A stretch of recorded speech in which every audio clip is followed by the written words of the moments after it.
Nothing annoys systems of power and misogynistic men. And notice I say misogynistic men, because by the way, everyone is misogynistic.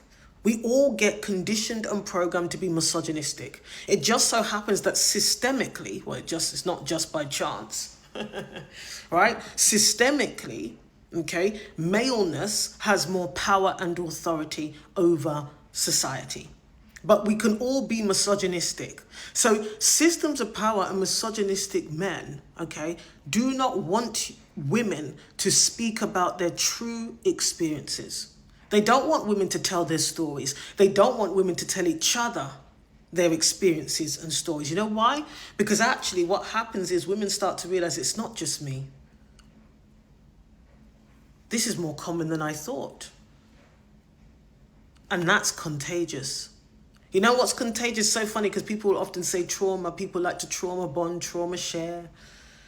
You know, that women, find camaraderie in being man haters. No, it's not that. There's a resonance that occurs between people who've had similar experiences.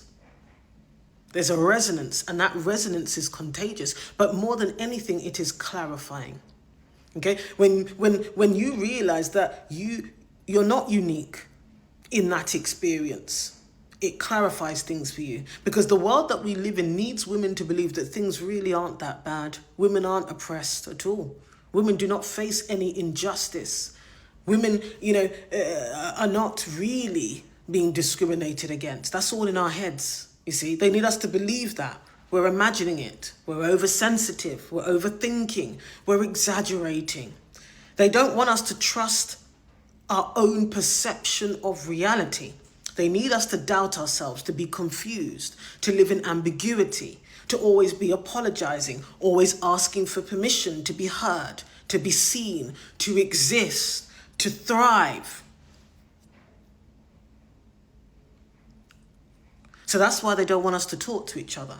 That is why when there are women who are particularly magnetic, particularly clear, women who attract other people to them because of their clarity, of course, you have to be shut down then. Why? Because more and more women begin to see things for themselves.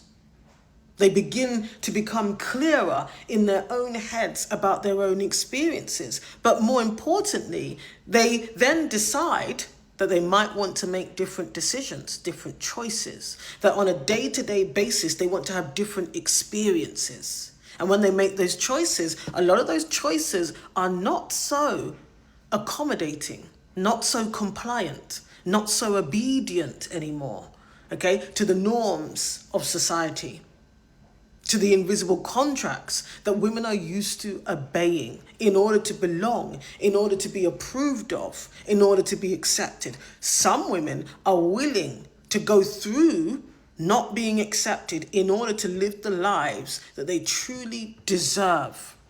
And never forget, you have the right.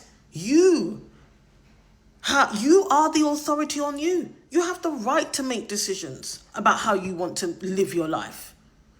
Those decisions don't have to be legible to everybody else. We live in a time now where there's more information than ever available for women to really understand what are the pros and cons here. And it's not about making a decision that everybody agrees with. It's about making a decision that you can live with.